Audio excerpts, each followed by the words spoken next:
Hey everyone, welcome back to my YouTube channel. तो आज ये है हमारा सेकंड पार्ट। फर्स्ट जो पार्ट था वो आप लोग देख चुके हो, जिसमें कि हमने आपको बताया था कि हमने 5 साल तक बेबी प्लान क्यों नहीं किया था, इसके पीछे क्या रीजंस थे और हमें कैसी कैसी बातें सुननी पड़ी लोगों की।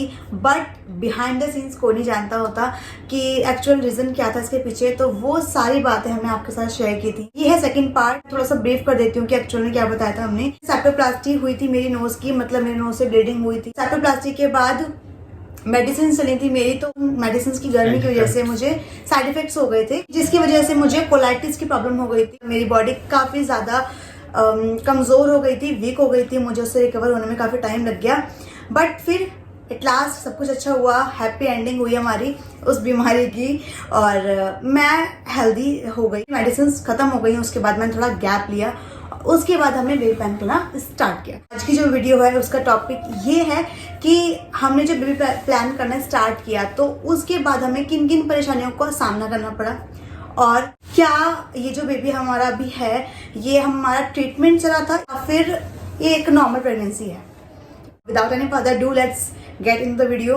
हमने बेबी प्लानिंग 2020 में स्टार्ट किया। हाँ, 2020 के एंड का टाइम था वो।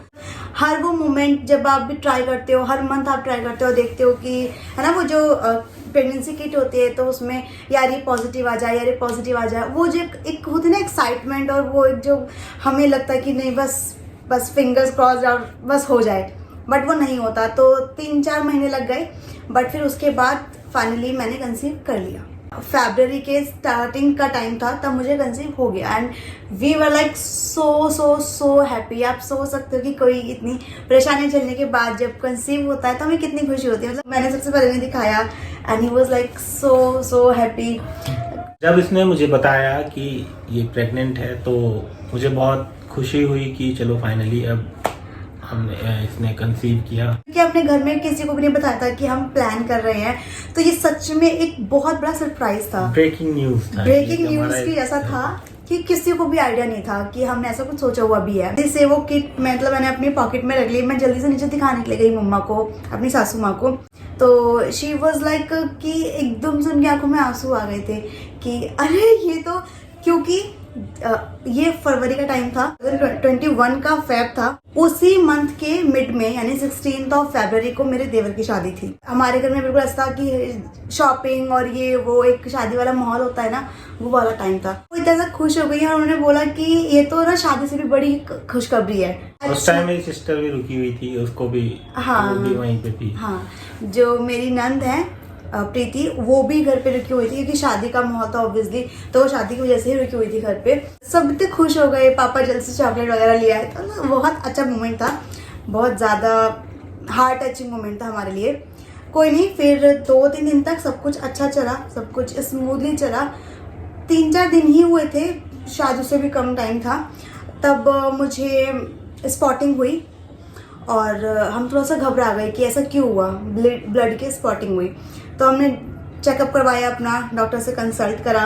डॉक्टर को दिखाया तो डॉक्टर ने बोला बेबी ठीक से बना नहीं है। अल्ट्रासाउंड होता है तो उसमें पता लग जाता है कि बेबी का मूवमेंट या जो भी है अभी बना नहीं है।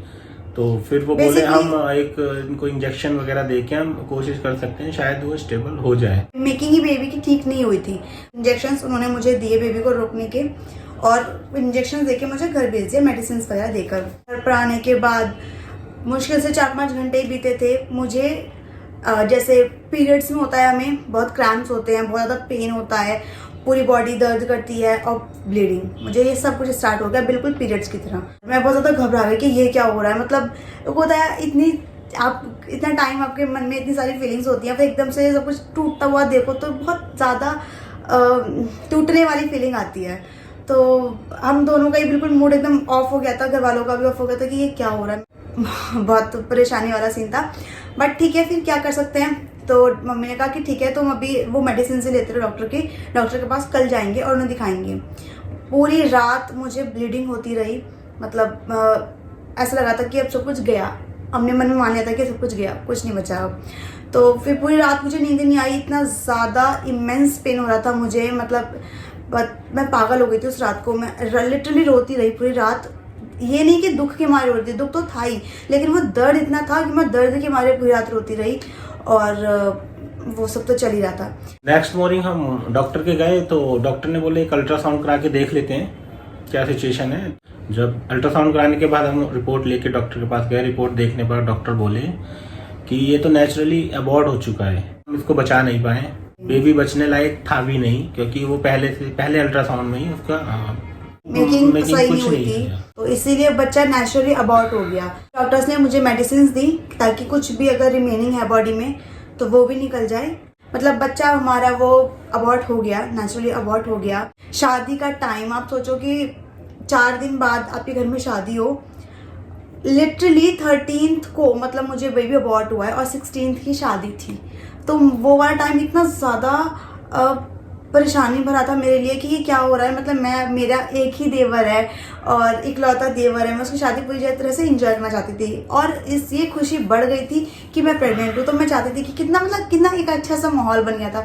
बट सिचुएशन एकदम से बहुत ज़्यादा कॉम्प्लिकेटेड सी, बहुत ज़्यादा टेंशन भरा सा माहौल हो गया घर का, कि घर वाले खुश हों कि दुखी हों, क्या करें वो समझ में नहीं आ रहा था। हम लोग घर पर आ गए और मैंने मेडिसिन वगैरह ली, उसमें पेन किलर्स वगैरह भी थे, बट किसी का कुछ भी असर नहीं। इतना ज़्यादा पेन हो रहा था, बहुत ज़्यादा। मतलब एक लड़की, अगर कोई आप ऑडियंस में से अगर किसी का ऐसा हुआ होगा तो उन्हें पता होगा कि कितना पेन होता है, बहुत ज़्यादा एक आप सफ़र करते हो उस टाइम पीरियड में।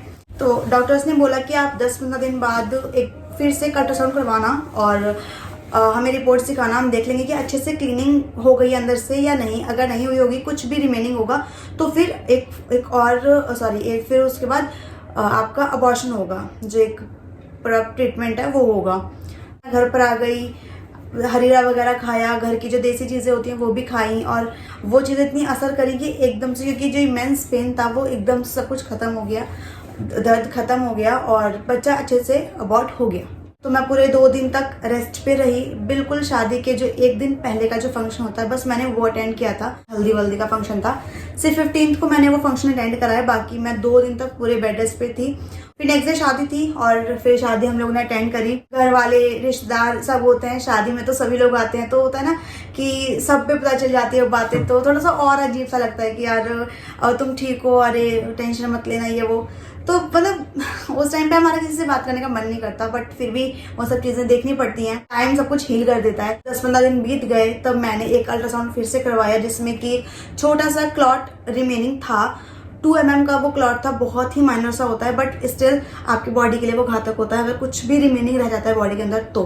तो फिर डॉक्टर को हमने दिखाया, डॉक्टर ने बोला कि आपको आपको अबॉर्शन, जो एक मेडिकल ट्रीटमेंट है, वो करवाना पड़ेगा।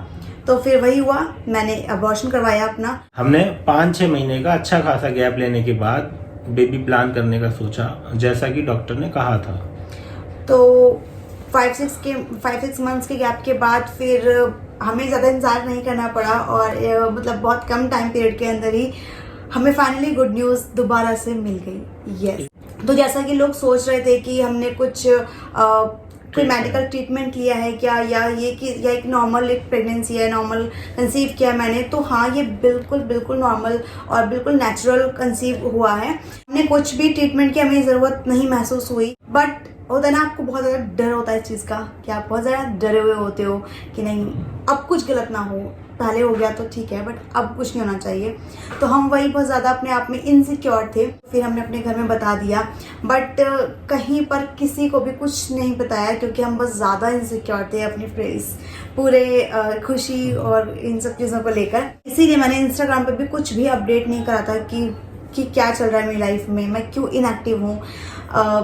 एज सच बहुत सारी बातें हमारी लाइफ में चलती रहती हैं साथ साथ, बट मैंने कुछ भी अपडेट नहीं किया था। और बहुत से लोग ये जानना चाहते हैं कि आपका कौन सा मंथ चल रहा है। तो yes, it's 7th month running, और बहुत जल्दी आपको गुड न्यूज़ मिलने वाली है, और हम भी बहुत ज़्यादा बेताब हैं उस न्यूज़ के लिए। ये थी हमारी पूरी स्टोरी। इस प्रेगनेंसी में मेरे क्या क्या एक्सपीरियंस रहे हैं, फर्स्ट सेकेंड ट्राइमेस्टर मेरा कैसा कैसा रहा है, ये सब कुछ मैं आपसे शेयर करूंगी अपनी आने वाली वीडियोस में।